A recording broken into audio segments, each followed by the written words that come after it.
अस्सलामुअलैकुम नाजरीन ज़रफ़ा जंजीर चढ़ा कर तेज़ी से उस कमरे में गई जहाँ अरमुगानी गहरी नींद सोया हुआ था। ज़रफ़ा ने उसे झंझोड़ कर जगाया। वो हड़बड़ा कर उठा। कमरे में दिया जल रहा था। अरमुगानी ने घबरा कर पूछा, क्या बात है? ज़्यादा बातें करने का वक्त नहीं अरमुगानी, ज़रफ़ा ने बड़ी तेज़ी से बोलते हुए कहा। भाग जाओ, यहाँ ज़्यादा देर ना रुकना। मैंने तुम्हें धोखा दिया है।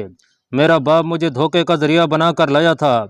मेरा बाप ताजर नहीं, राजा अनतपाल का जासूस है। हम पेशावर से नहीं बठंडा से आए हैं। हम मुसलमान हैं। तुम्हारे मुतालिक किसी ने शक ज़ाहिर किया था कि तुम गजनी वालों के जासूस हो, मगर कोई सबूत नहीं मिलता। तुमसे एक तो ये मालूम करना था कि तुम जासूस हो या नहीं, और अगर हो तो तुम्हारे साथी कौन कौन हैं। मेरा बाप बठंडा से यहाँ आया तो उसे यह काम दिया गया कि तुमसे राज ले। वो पेशावर का ताजर बनकर आया और मुझे साथ ले आया। उसने तुम्हारा पर्दा उठाने की बहुत कोशिश की, लेकिन तुमने राज ना दिया। मेरे बाप ने यह तरीका इख्तियार किया कि मुझे तुम्हारी बीवी बना दिया। मैंने तुम्हारे सीने से राज निकाल लिया। शोएब अरमुगानी मशहूर किए हुए आदमी की तरह सुन रहा था। बाहर एक बार फिर बिल्ली की म्याऊं सुनाई दी। ज़रफ़ा और तेजी से बोलने लगी, तुम जब अपने काम पर चले जाते थे तो एक औरत मेरे पास आती थी। मैं उसे बताया करती थी कि राज लिया है या नहीं। आखिर एक दिन मैंने उसे बताया कि ये आदमी बड़ा खतरनाक जासूस है। मुझे कहा गया कि तुम्हारे साथियों के नाम और ठिकाने मालूम करूं। तुमने मुझे ये राज ना दिया। मैंने अपने बाप को इतला भेजी कि यह राज लेना नामुमकिन है। मुझे इतला मिली कि आज मैं जागती रहूं। बाहर बिल्ली की म्याऊं सुनाई देगी तो मैं दरवाज़ा खोल दूं। 3 आदमी आएंगे, उनमें मेरा बाप भी होगा। वो तुम्हें पकड़ लेंगे और यहीं तुम्हारे सीने से राज निकालने के लिए मुझे इस्तेमाल करेंगे या तुम्हें अजीतें देंगे। मुझसे तफसील ना पूछना। वो आ गए हैं, फिर दरवाज़ा क्यों नहीं खोला? अरमुगानी ने पूछा और उछल कर उठा। उसने कमरे में रखी हुई बर्छी उठा ली और बोला, जा बदकार, अपनी असमत से खेलने वाली, जा और तीनों को अंदर बुला ले। मैं खुद जाकर दरवाज़ा खोलता हूँ। देख तेरा शिकार किस तरह 3 आदमियों से निकल कर गायब होता है। ज़रफ़ा उठकर उससे लिपट गई। अरमुगानी, मेरी बात सुन लो, खुदा के लिए बाहर ना जाना, मेरी बात सुन लो। तीनों आदमी बाहर खड़े बेताब हुए जा रहे थे। एक ने कहा, अब तक दरवाज़ा खुल जाना चाहिए था, लड़की धोखा ना दे जाए। एक और ने कहा, उसने अंदर से जंजीर क्यों चढ़ा दी है? तुम्हारी बेटी उसकी गुलाम हो गई है। एक ने ज़रफ़ा के बाप से कहा, तुम हो तो बड़े अक्लमंद, लेकिन अक्ल वाले बेवकूफ़ों से धोखा खाया करते हैं। ज़रा सा और इंतज़ार कर लो। ज़रफ़ा के बाप ने कहा। अंदर ज़रफ़ा शोएब अरमुगानी से कह रही थी, मेरा फ़र्ज यही था कि तुम्हें पकड़वा देती। मैंने अपने बाप का हुक्म माना और उसे तुम्हारी ढकी छुपी असलियत बता दी, मगर जो सरापा धोखा बन कर रही थी, तुम्हारे मर्दाना हुस्न और तुम्हारे इस्लामी जज्बे की जंजीरों में जकड़ी गई। तुमने मुझे रूहानी मोहब्बत से सरशार किया। तुमने मोहब्बत का यह सबूत दिया कि अपना हलफ तोड़ा और मुझे अपना समझकर राज दे दिया। मेरे अंदर इस्लाम का जज्बा बेदार हो गया। मैंने अपने बाप का हुक्म इसलिए माना कि बचपन में मेरी माँ मर गई थी। बाप ने मुझे माँ की तरह पाला। उसने मुझे शहजादी बनाया। मैं जवान हुई तो उसका हर नाजायज़ हुक्म भी माना। उसने मेरे ज़रिए हिंदू हाकिमों और उनके ज़रिए राजा की खुशनुदी हासिल की। उसने अपना ईमान बेच डाला और खूब दौलत कमाई। उसने मुसलमान होकर मुसलमानों को हिंदुओं के हाथों जलील और रुसवा कराया। मैं इसी को ज़िंदगी समझती रही, मगर तुमने मुझ पर जिस दुनिया के दरवाजे खोले हैं उसमें से हमें नाआशनाई रही। मुझे मालूम ना था कि खावंद की मोहब्बत औरत की जन्नत है। मैंने बाप का हुक्म पूरा कर दिया है। मैंने दरवाज़ा खोलने तक दिल में यही इरादा रखा हुआ था कि तुम्हें पकड़वा दूंगी, लेकिन दरवाज़ा खोला और उन 3 आदमियों को देखा तो मुझ पर खौफ तारी हो गया। मुझे अपने बाप से कहीं ज़्यादा तुम अजीज लगे। ऊपर चले जाओ अरमुगानी, पीछे से कूद जाओ और तुम शायद कभी मिलें। ज़रफ़ा ने कहा, जिंदा रहे तो मिलेंगे। बाहर 3 आदमी परेशान होने लगे थे। एक ने कहा, मैं पिछवाड़े चला जाता हूँ, मुझे गड़बड़ नजर आ रही है। वो उधर को चल पड़ा। ये आदमी जब पिछवाड़े गया तो अरमुगानी मुंडीर से उतर चुका था और दीवार के साथ पाँव जमा रहा था। बुलंदी ज्यादा नहीं थी। उस आदमी ने अरमुगानी को ललकारा। अरमुगानी ऊपर से कूदा और दूसरी तरफ दौड़ पड़ा। उसे देखने वाले ने शोर मचाया, लेकिन अरमुगानी गली का मोड़ मुड़ गया। वो गलियों में दौड़ा जा रहा था और उसके ताक़ुब में 3 आदमी थे। उसे रात का अंधेरा फायदा दे रहा था। वो खुले इलाके में चला गया जहाँ मकान एक दूसरे से अलग अलग थे। एक हवेली के इर्द गिर्द फसील थी और फसील के साथ झाड़ियाँ और ऊंची घास थी। वो फसील के साथ छुप कर बैठ गया। उसके ताक़ुब में आने वाले वहां रुक गए और इधर उधर देखने लगे। अरमुगानी बैठे बैठे सिरकता गया और फसील के फाटक तक जा पहुंचा। وہ پھاٹک کے اندر جا کر فصیل کے دوسری طرف چلا گیا۔ وہ اٹھا نہیں۔ یہ حویلی کا باغیچہ تھا۔ اسے تلاش کرنے والے پھاٹک تک آئے۔ کسی نے کہا کہ یہاں نہیں ہو سکتا، وہ نکل گیا ہے۔ پھر وہ چلے گئے۔ کچھ دیر بعد ارمغانی اٹھا۔ اس نے دیکھا حویلی کے ایک کمرے میں روشنی ہے۔ اسے وہاں رکنا نہیں چاہیے تھا، لیکن خطرہ تھا کہ اسے تلاش کرنے والے ابھی دور نہیں گئے ہوں گے۔ وہ بیٹھ گیا۔ اس حویلی سے وہ واقف تھا، لیکن یہاں کبھی آیا نہیں تھا۔ یہ راجہ انت پال کی ایک رقاصہ اور مغنیہ کی حویلی تھی۔ مسلمان تھی لیکن سمرتی کہلاتی تھی۔ اپنے فن میں یکتا تھی، اپنی قدر و قیمت جانتی تھی۔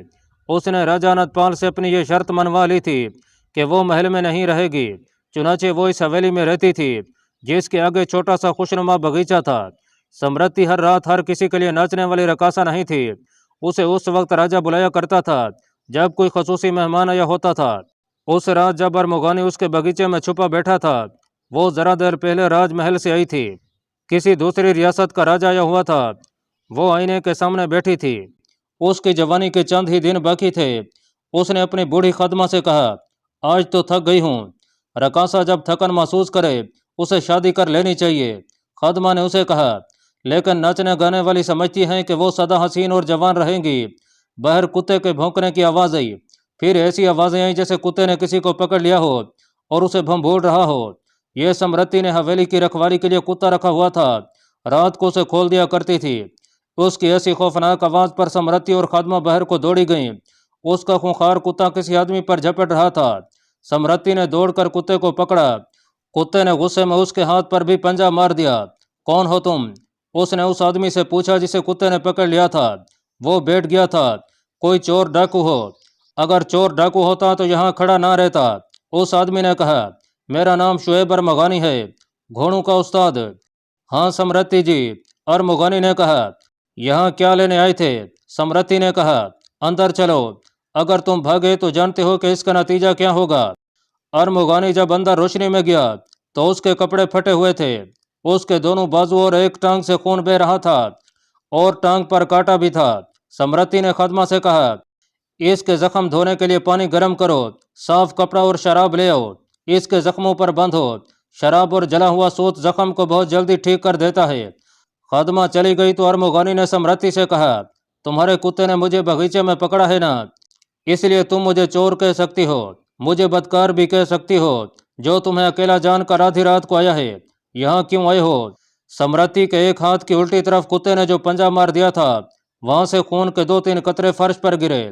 ارمغانی اس کے سامنے کھڑا تھا۔ اس کے خون کے قطرے پہلے ہی گر رہے تھے۔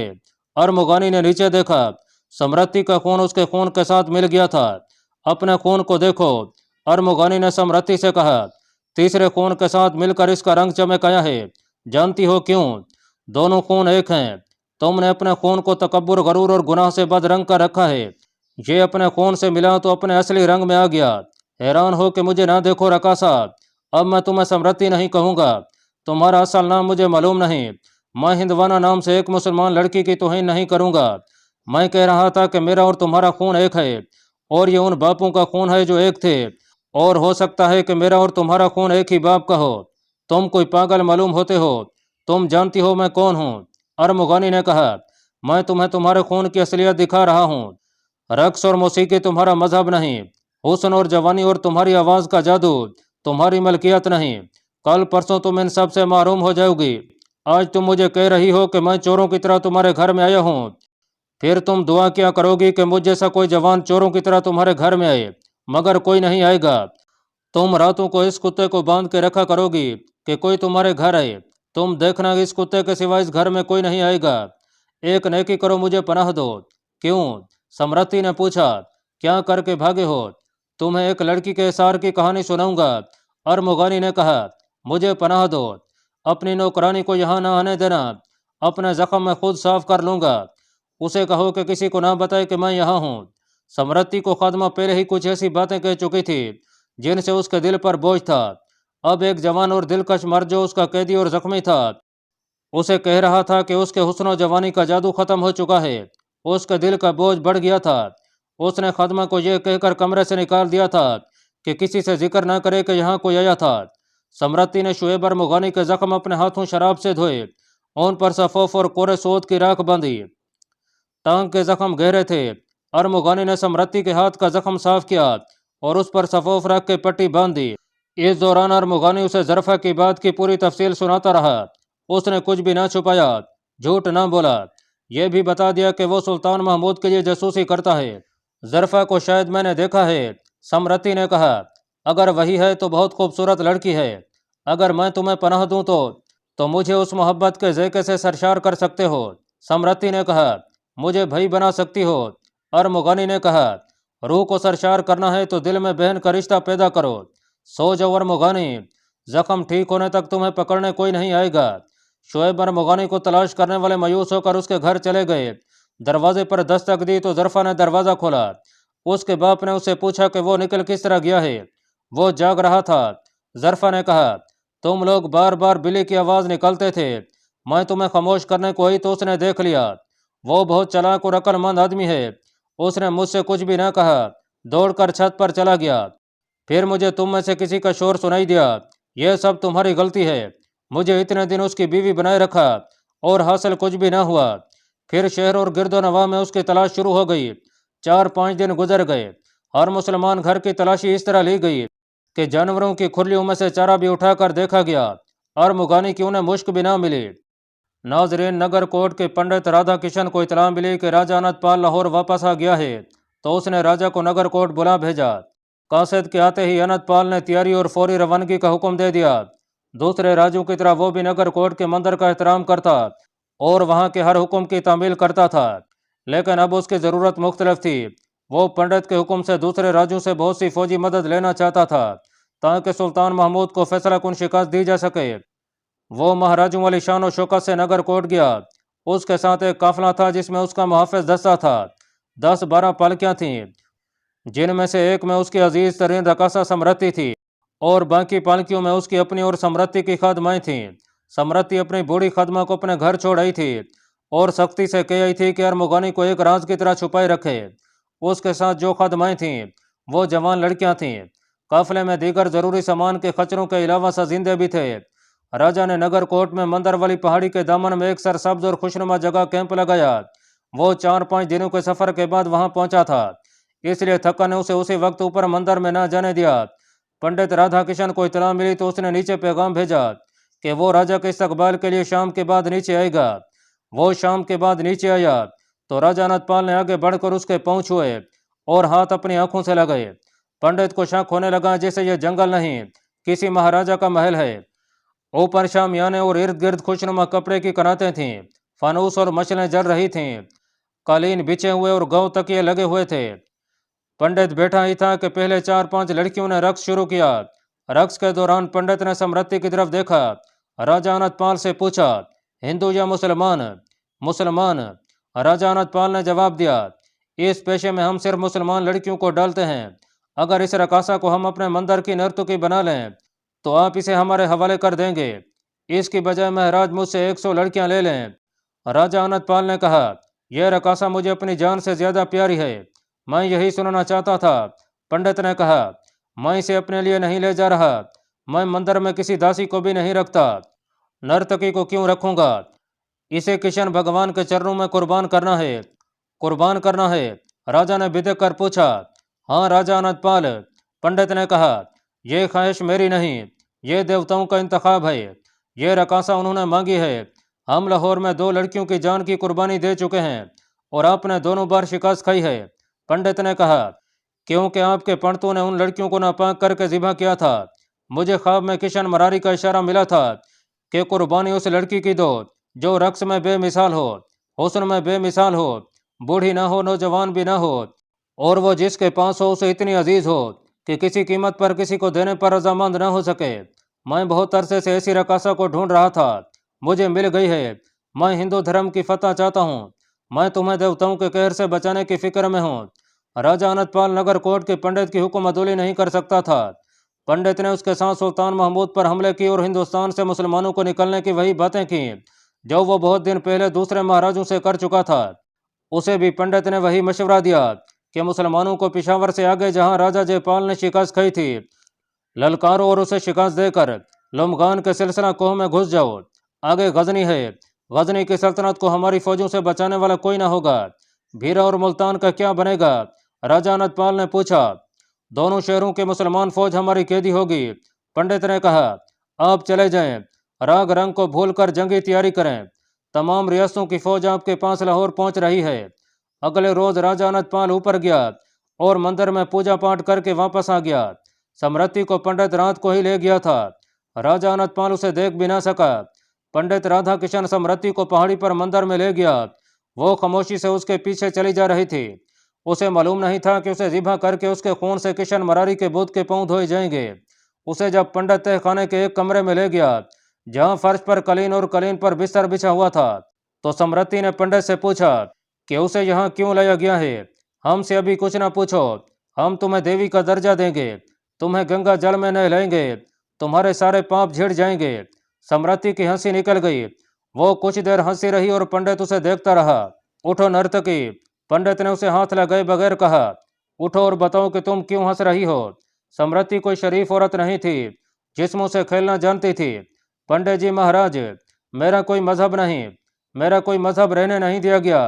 मुझे थोड़े दिन हुए पता चला कि मेरे अंदर जो रूह है वो पाक है, और ये रूह उस इंसान के इंतजार में मेरे जिस्म के पिंजरे में तड़प रही है जो इसे सच्चा प्यार देगा। तुम ये भी जानती होगी कि वो कौन है। वो आप भी हो सकते हैं। समृद्धि ने कहा।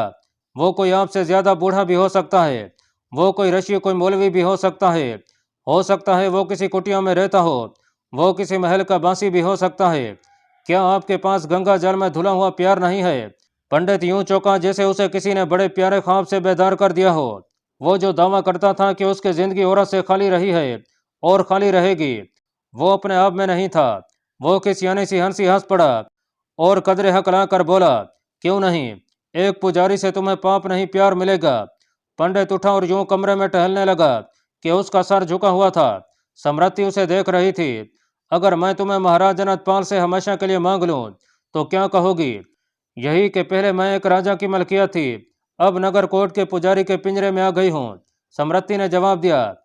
लेकिन मेरी रूह की कीमत आपको अदा करनी होगी, जो जरो जवाहरात की सूरत में नहीं होगी।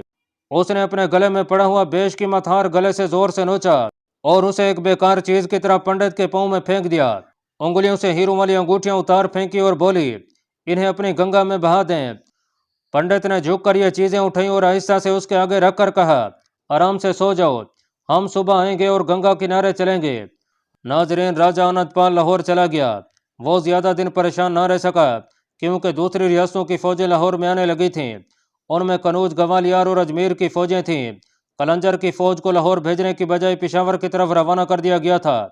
उसके कमांडरों को यह हुक्म दिया गया था कि वो दरियाई सिंध पार करें, अपनी तरफ के किनारे से खेमाजन हो जाएं। ये 1008 ईस्वी के सावन भादों के दिन थे। दरिया चढ़े हुए थे। फौजों की नकलो हरकत में खासी दुश्वारी पेश आती थी। दरिया पार करने बहुत मुश्किल थे। कश्तियों के पुल बनते थे, सैलाब आ जाता और पुल बेकार हो जाते थे। लेकिन इतनी बड़ी फौज को मौजूदा मैदान जंग के करीब जमगाह तक पहुंचाने के लिए महीनों जितना वक्त दरकार था। रसद और फालतू सामान पहुंचाना भी आसान नहीं था। हिंद के राजे सुल्तान महमूद को इतनी मोहलत नहीं देना चाहते थे कि वो अपनी फौज की कमी को पूरा कर ले। मौरख लिखते हैं कि लाहौर फौजी कैंप बन गया था। फौज की कैफियत यह थी कि उसकी नफरी बढ़ती जा रही थी। एक तो रियासतों के दस्ते आ रहे थे और दूसरे ये कि गैर फौजी हिंदू जवान जो तेज जनी, तीर अंदाजी और घुड़सवारी की सूझबूझ रखते थे, वो जोग दर जोग फौज में शामिल हो रहे थे। उन्हें बाकायदा तरबियत याफ्ता फौज में तकसीम किया जा रहा था। हिंदू मैं अपने बेटों को फौज में भेजकर फख्र महसूस करती थी। हिंदुओं के पंडितों ने मुसलमानों के खिलाफ ऐसा जहरीला और हिकारा तमेज प्रोपेगंडा किया था कि कोई माँ अपने बेटे को जंग में जाने से नहीं रोकती थी। लोगों ने फौज के लिए रसद के अंबार लगा दिए थे। रसद मैदान जंग तक ले जाने के लिए लोगों ने अपने बैल, भैंसे और ऊंट दे दिए थे। इसके मुकाबले में सुल्तान महमूद को अल्लाह का सहारा और अपनी जंगी फेम व फरासत पर भरोसा था। वो पेशावर में था और उसे लाहौर से इतलाएं मिल रही थीं कि उसके खिलाफ इंसानों, घोड़ों और हाथियों का एक सैलाब तैयार हो रहा है। उसे अभी यह पता नहीं चल रहा था कि उस सैलाब का रुख किस तरफ होगा। उसने भीरा और मुल्तान में इतनी रसद रखवा दी थी कि मुहासरे की सूरत में मासूरीन के लिए 1 साल तक खुराक काफ़ी थी। उसने सोचा था कि इन शहरों का मुहासरा हुआ तो वो बहर से मुहासरा तोड़ने की कोशिश करेगा। एक रोज़ उसे दीद बानू ने इतला दी कि हजरों के करीब कलंजर की फौज खेमे गाड़ रही है। इससे उसे और ज्यादा फिक्र पैदा हुआ वो समझा कि हिंदू 3 महाज खोलेंगे, भीरा और मुल्तान के मुहासरे, और उसे पेशावर रोके रखने के लिए इधर भी हमला करेंगे। यह सुल्तान के बस की बात नहीं थी कि तीनों महाजों पर लड़ता और फतह भी हासिल करता।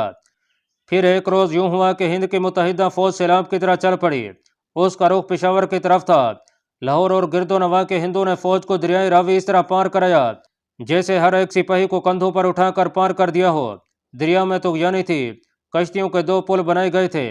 तुगयानी कश्तियों को उछालती थी, लेकिन लोगों ने रस्से अपने हाथों इतने मोटे और इतने मजबूत बनाए थे कि कश्तियां एक दूसरे से अलग नहीं होती थीं।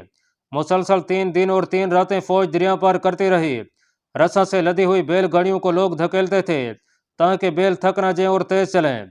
जब यह इतला सुल्तान महमूद गजनवी को मिली कि तमाम फौज लाहौर से पेशावर की सिमत निकल आई है, तो उसे इस इतला पर यकीन न आया। उसने भीरा को अपने जासूस मुसाफिरों के भेष में भेजे। यह मुमकिन नहीं था कि हिंदू भीरा और मुल्तान को नज़रअंदाज किए रखते। बहुत दिनों बाद उसके जासूसों ने तस्दीक कर दी कि भीरा और मुल्तान की तरफ हिंदू की कोई तवज्जो नहीं और तमाम अफवाज पेशावर की सिमत आ रही हैं। दुश्मन के लिए गजनी भीरा और मुल्तान से ज़्यादा अहम है। सुल्तान महमूद ने अपने सलारों वगैरह से कहा, मैं ये समझा हूँ कि हिंद की मुतहिदा फौज पेशावर के उस मैदान में आकर लड़ेगी जिसमें जयपाल ने हमसे शिकस्त खाई थी। वो अपनी तमाम फौज इसलिए इधर ला रहे हैं कि हमें कुचलते हुए गजनी की तरफ निकल जाएं। अगर दुश्मन ने यही सोचा है तो मैं ये मनसूबा बनाने वालों की तारीफ करता हूँ। इतनी बड़ी फौज के जोर पर वो इतना अच्छा मनसूबा बना सकते हैं। हमारी कोशिश ये होनी चाहिए कि दुश्मन दरिया अबूर न कर सके। इसके लिए हमें ऐसे जाबाजों की ज़रूरत है। अगर दुश्मन रात को कश्तियों का पुल बनाए तो जाबाज जाकर रस्से काट दें। दूर मार तीरंदाजों की भी ज़रूरत है। अगर पुल से गुजरते हुए किसी एक हाथी को 2-3 तीर कारी लग गए तो वो पुल से किसी को गुजरने नहीं देगा। लेकिन इतनी बड़ी फौज को इन तरीकों से नहीं रोका जा सकेगा। दुश्मन की फौज उस वक्त यहाँ पहुँचेगी जब सर्दियों का मौसम शुरू हो चुका होगा और दरिया में पानी कम होगा। हम दुश्मन को दरिया के पार रोकेंगे। हमें जिंदगी और मौत का मार्का लड़ना पड़ेगा। सुल्तान ने उसी वक्त भीरा, मुल्तान और गजनी को कासिद इस पैगाम के साथ दौड़ा दिए कि थोड़े थोड़े दस्ते हर जगह से पेशावर आ जाएं और पेशकदमी बहुत तेज हो। सुल्तान महमूद की कैफियत यह हो गई कि नक्शा सामने रखकर उसमें गर्क हो जाता और उसे खाने पीने और सोने की भी होश नहीं रहती थी। उसकी उंगली नक्शे पर चलती रहती और वो नक्शे बनाने में मगन रहता। अल्लाह पाक कमी बेशी माफ़ फरमाए। अल्लाह आपका हामी और नासिर हो। आमीन।